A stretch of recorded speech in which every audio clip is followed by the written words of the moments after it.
Hello, gentle peeps. This is Jack Lacey here, and I've just moved to Virginia. So you can see my little setup is different here. I still got Sound Lives and Perseus, but all my stuff's still kind of in boxes and still unpacking. But tonight I'm actually with Fire Tiger bassist Tyler. And Tyler, tell me if I'm saying right. Renga? How you say it? Renga. Renga. Okay, sorry. So I'm here That's with all right. Tyler Renga with Fire Tiger, and we're gonna kind of talk. We've been him and I have been talking for several months, back and forth on Facebook and kind of just watching their band and so we finally got a time that we could sit down and talk about their band and kind of what they're doing. We'll talk about the new album came out in 2020. It's called All the Time. Is that right? Yeah. Yeah. So your new album just came out, but y'all been making albums since like 2014. Is that right? Or is it Yeah. Yeah. further? The band's been around for a little over a decade. And the first record came out, I think, 2013, 2014. Right. So this is not just your first album. This is your fourth, if I'm correct, is right? The third one just came out. We're working on the fourth. Oh, you're working on the fourth. So this all the time is the third album. Okay. Yeah. So that's what I thought. I was trying to figure out. I was like the third album, the fourth album, and so Mhm. you're working on the fourth one coming out. So that's Yeah. awesome. Yeah. Um, Actually, got two albums coming out this year. So technically, well, it'll be the fourth all original one, and then we got the covers one coming out in about 3.5 weeks here. So technically, that'll be five, but fourth all okay. original. All right. And those are all original songs. Is there some cover songs on them too? Like they had the video that came out, Maniac. I'm a Oh yeah, maniac. so that's the one. That's the one that's going to be on just the covers album. Okay. So So you have yeah, just a covers album. Okay. So is that the one coming out this year? yeah, the both of them will be. So we got the covers album coming out February 11th, Mm-hmm. and we don't have a set date for sure for the fourth original record, but that's going to be in the summertime for sure, sometime. Okay. So I definitely know some covers like Yellow, um, Maniacs, and different ones y'all played, which Yellow kind of surprised me because that wasn't really an 80s song, was it? I don't think it was. No, Like, that's a Coldplay song from yeah, God, 15 years ago, maybe. exactly. So I was like, oh, kind of threw something different in there because you had Highway to the Danger Zone. The Tiff, the lead singer, sang that very well. So just the fun thing is a lot of those were like 80s songs except for that Yellow. So I was kind of surprised to see something different. She pulled it off. She got a great voice. I'm guessing that's what a lot of people down there in I'm sorry, y'all from California. I forgot to tell everybody. Y'all are a California band. What part of California y'all stationed at?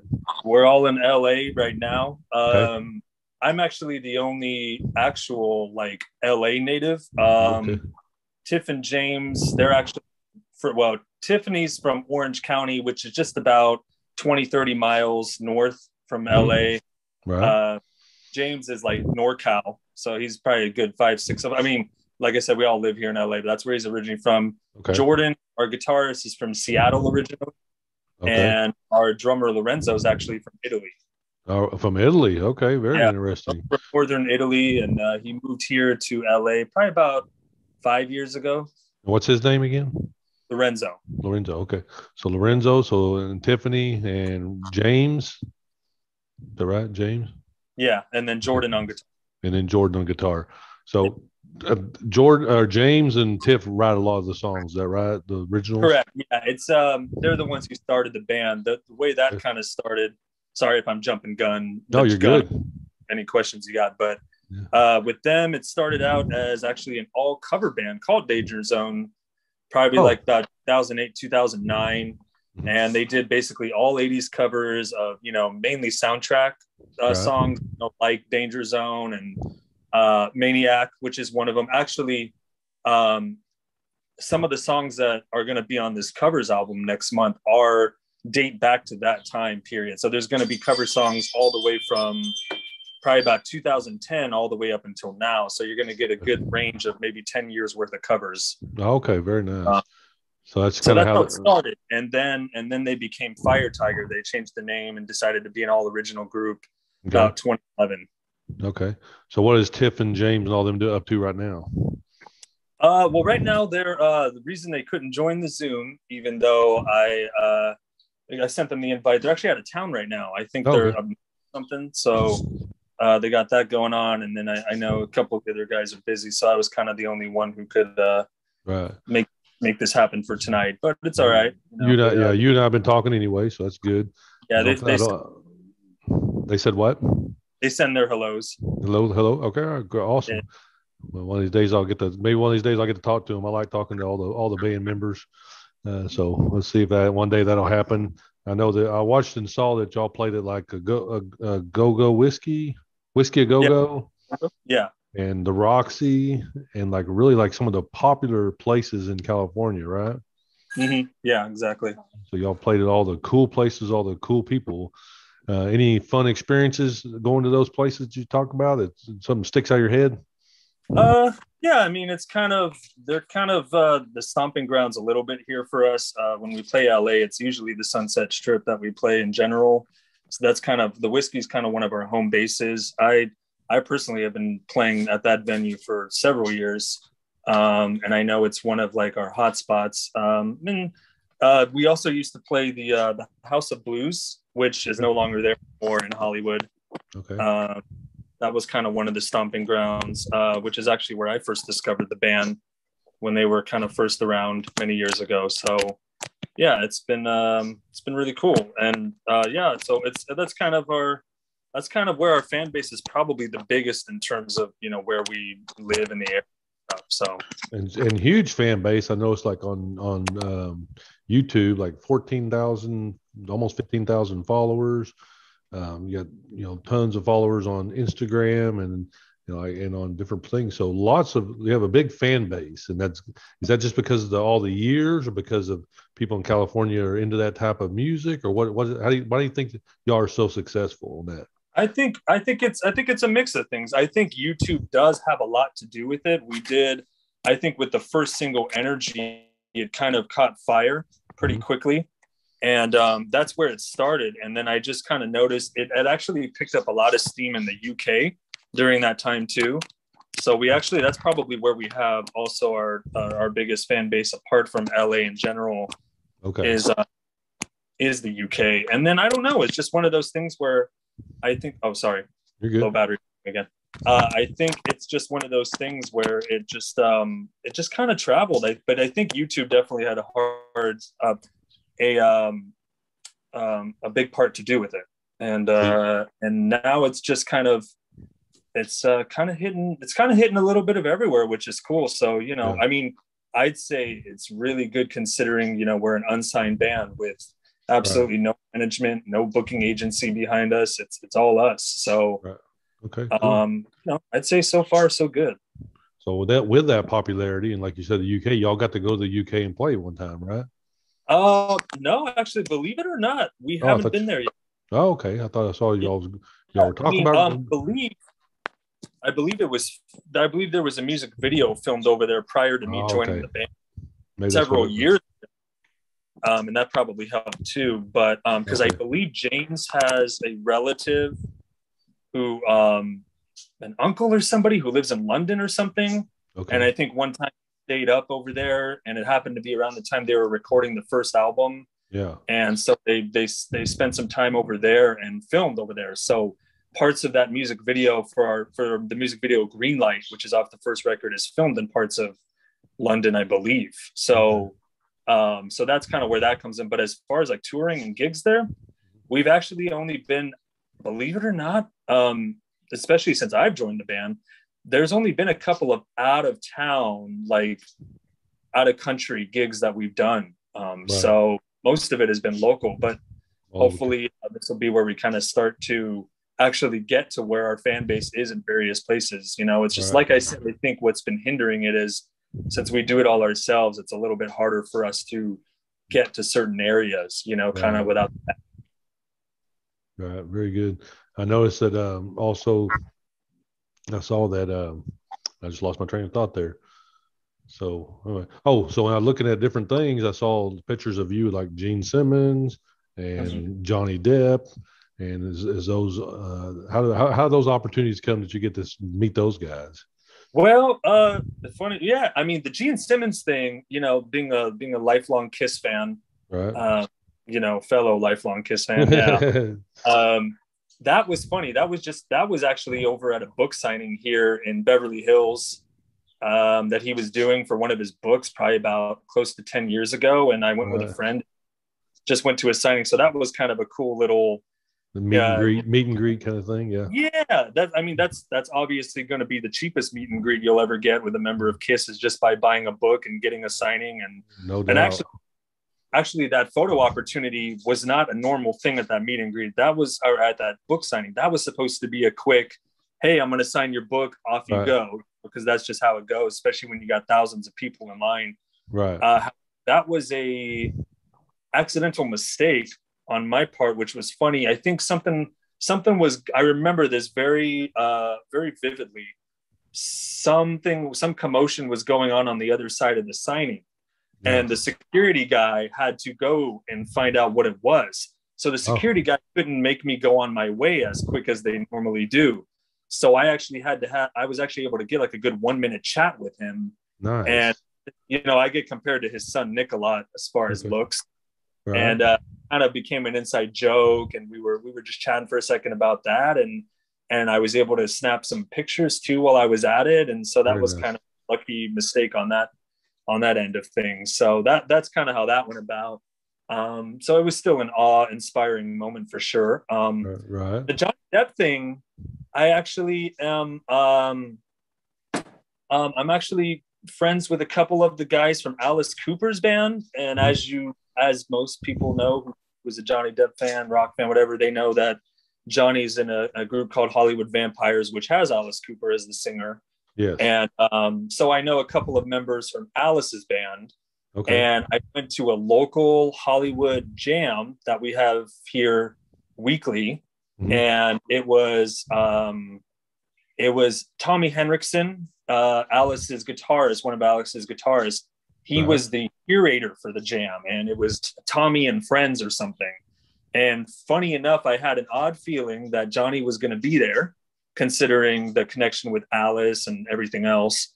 Right. And I happened to go and watch some friends jam, and I had a buddy in the media side of things who I wasn't really supposed to be there, but he stuck me backstage at the venue, and both Joe Perry and Johnny made an appearance, and they did a jam. And I went backstage, got to hang out with Johnny for a while with some friends, and we had a good talk about guitars, music, and got a little photo session out of that. So that's kind of my Johnny story. And very nice.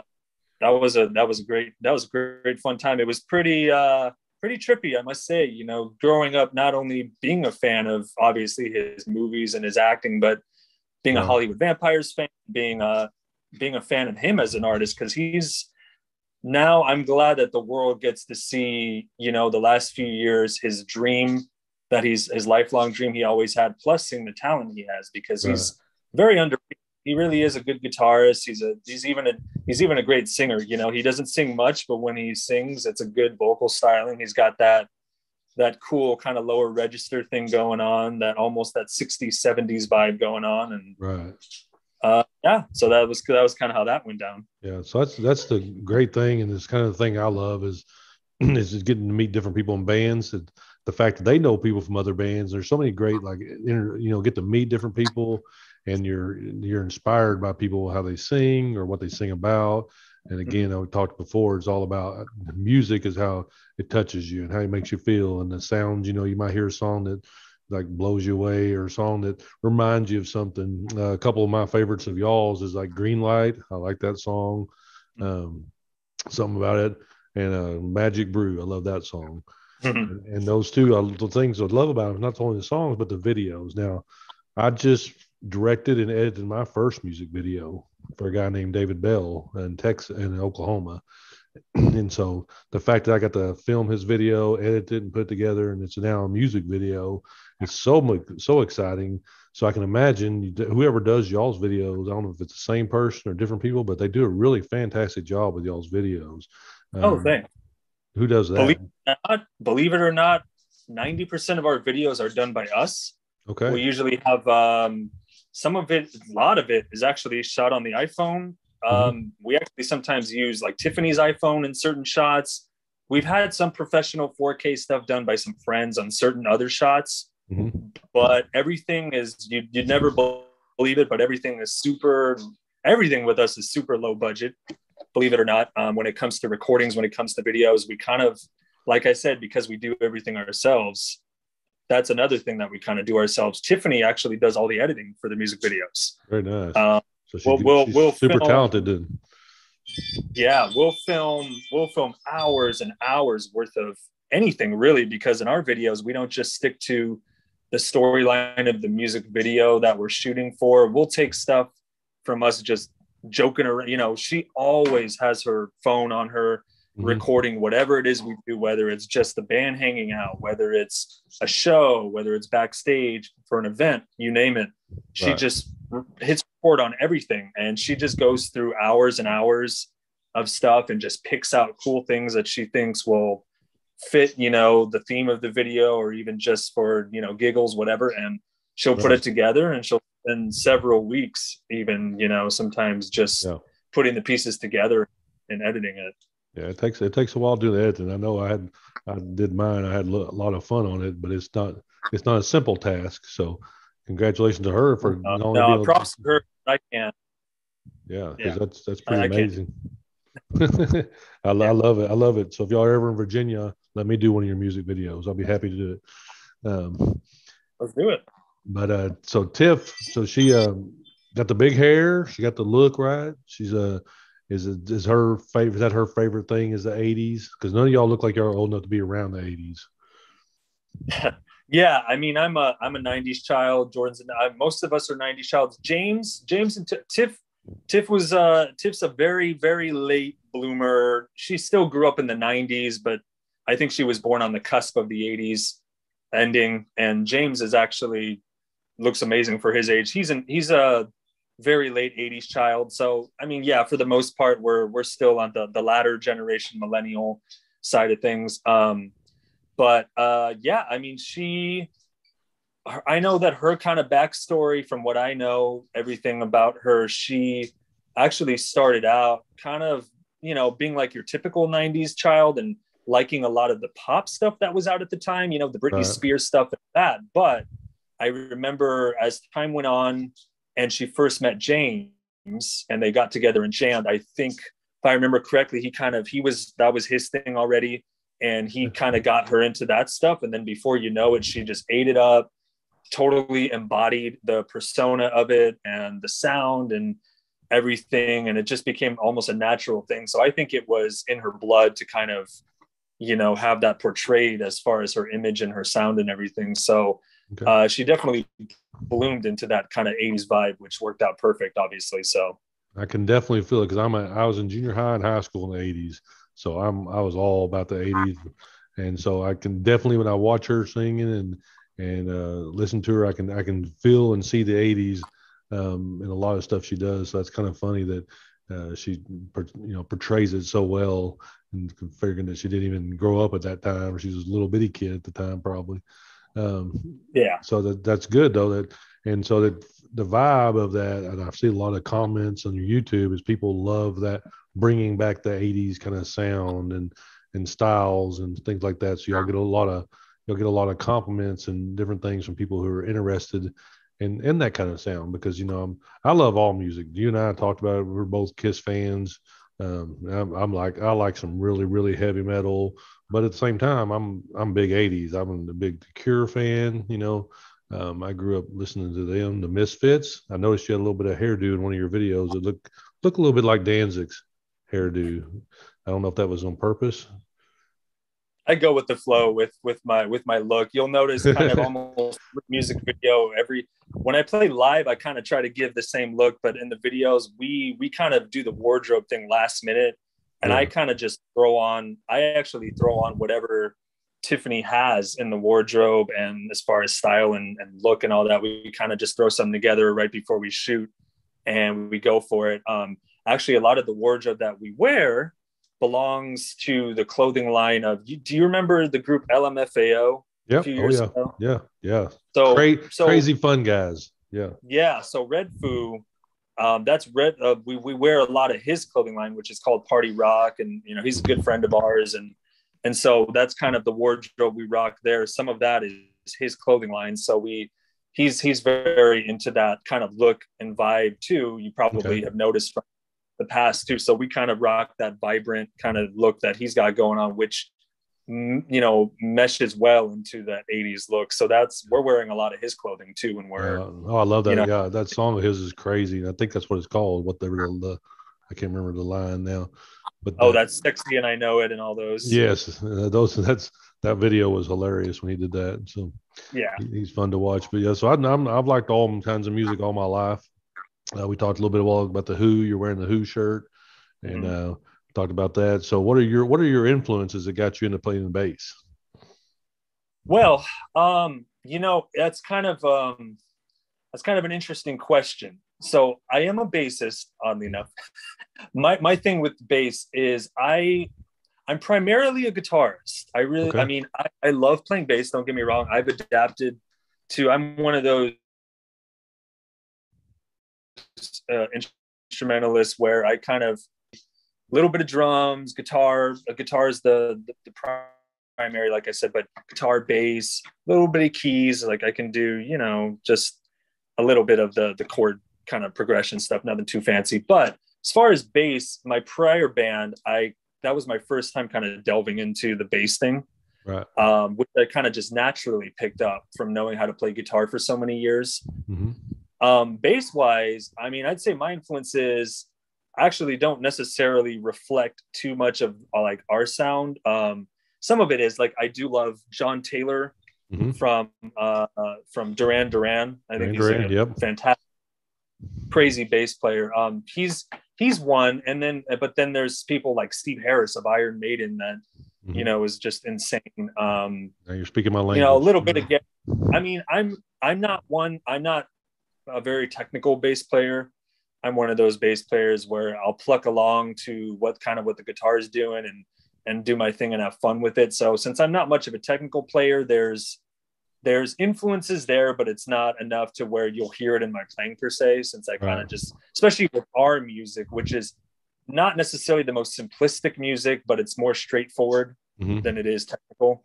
And so in my bass playing, you won't hear too much of that, but those are a couple guys there. But as far as guitar, I can definitely tell you, you know, with me being a guitarist first and foremost, I mean, my biggest influences were, you know, Ace Frehley, Eddie Van Halen, Randy Rhoads. I was also big time when I was about 12, 13. I started learning stuff like Joe Satriani, Steve Vai, a lot of the technical 80s players. So it'll range anything from, you know, late 60s, early 70s to mid 80s shredders. I mean, I was kind of all over the place, but my top for sure, I could tell you, were Ace Frehley, Eddie, Randy Rhoads, Joe Satriani, and Dave Murray of Iron Maiden. He was a huge one on the scene. So you can kind of see where that. So it's for the most part, you know, you got your 70s, 80s kind of guys. Right. Iron Maiden's coming here pretty close, and I think in April. We're definitely gonna go see them. So I'm super excited about that. Like I said, I love probably my favorites right now is heavy metal. So a lot of those ones you named, you know, were definitely guys that Randy Rhoads and, you know, and Iron Maiden and different things like that were definitely my style of listening type of music. But again, I still listen to all the 80s. There's a place we used to go to in Oklahoma City called the Retro Club, and they play all 80s type songs and have video games and stuff. So just the fact that y'all are like, people are loving the fact that y'all are playing that type of music and having that sound. I bet you though, Tiff can probably sing anything, right? She's got that voice. You know, it's interesting because she's got that, mainly she likes to stay on that lower register, but she can hit any note she wants. And some of it does show, if you listen to the recording, she'll go anywhere from the kind of that Cher, Stevie Nicks register to Cyndi Lauper, you know, any of those higher register singers, whatever. She can hit those with ease. So she can definitely adapt to different things. I mean, we've jammed, even like as a band, messed around, and we've done anywhere stuff from, you know, I mean, we'll bust out Madonna, even we'll bust out the Pretenders. I mean, we've kind of gone all over the place with it. And you'll actually hear on this covers record, because there is a little bit more. I can tell you a couple more things. There's going to be There's going to be a cover of Ramones' Blitzkrieg Bop, Oh, nice. which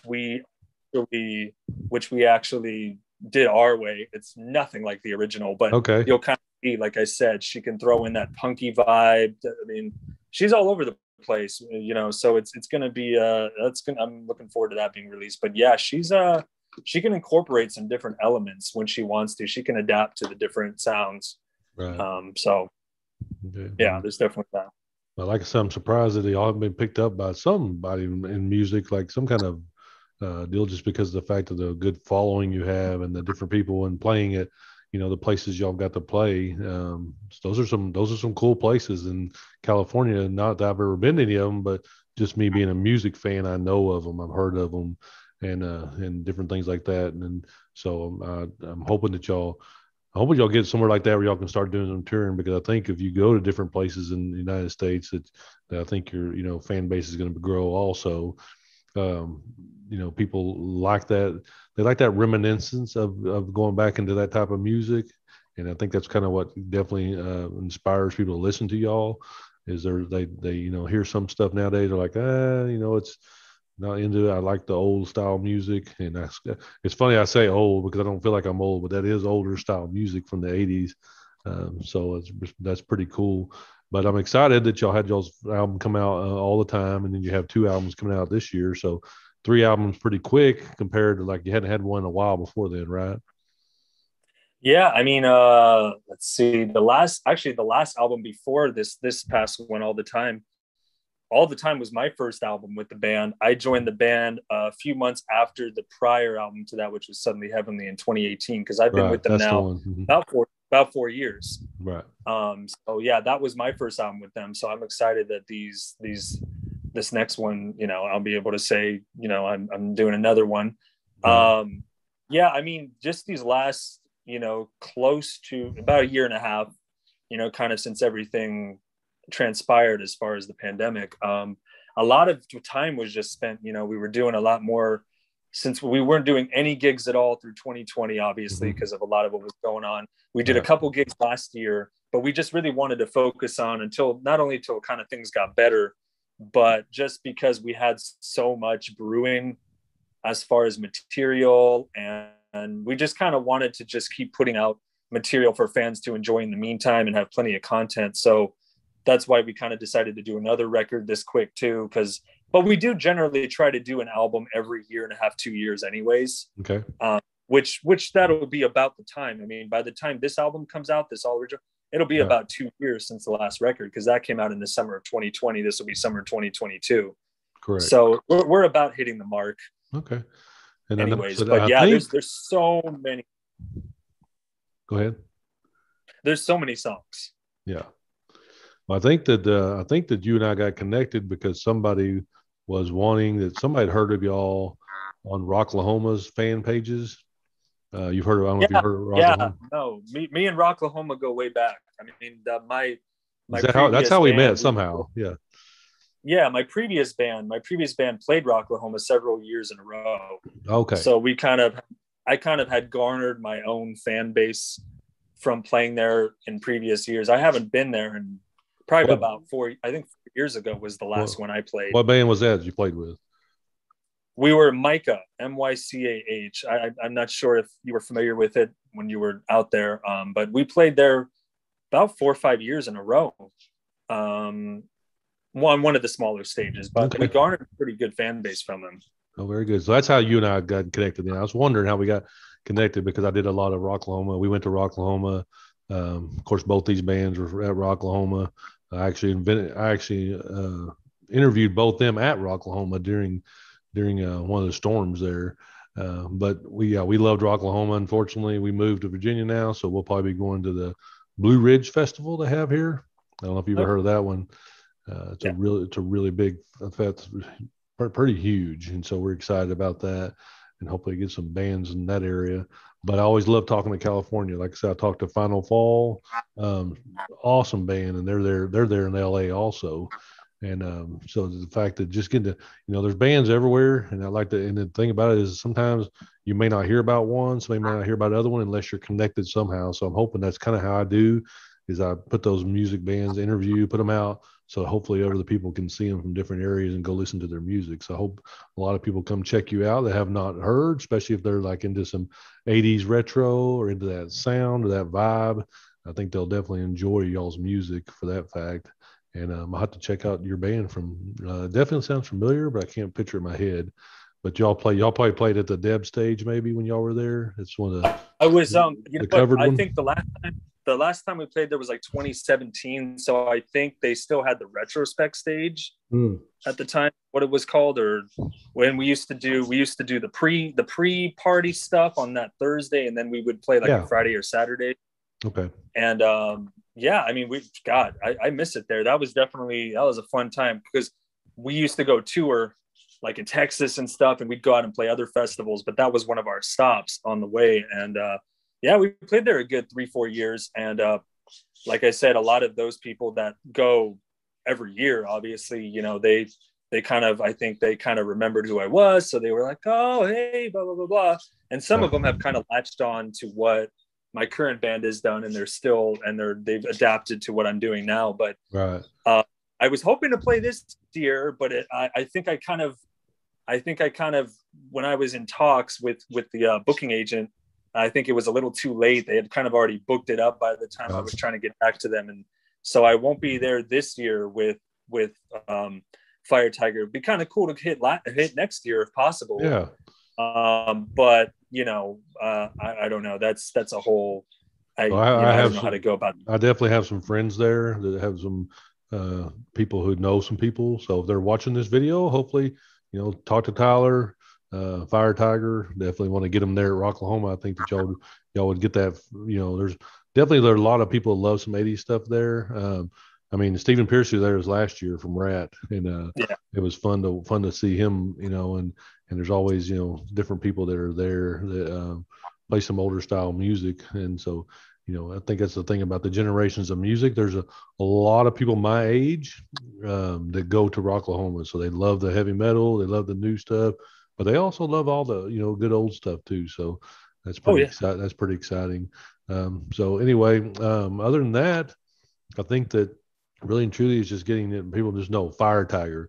That album cover for All the Time is super cool. Y'all are like all pastel looking, and there's a lot of good songs. That was Tiffany again. Tiffany again. Believe it or not, she did the album cover. And Magical Brews on that album, I'm pretty sure. Yeah. Mm-hmm. So that's a cool song. So if you haven't checked out, go to YouTube, check out Magical Brew.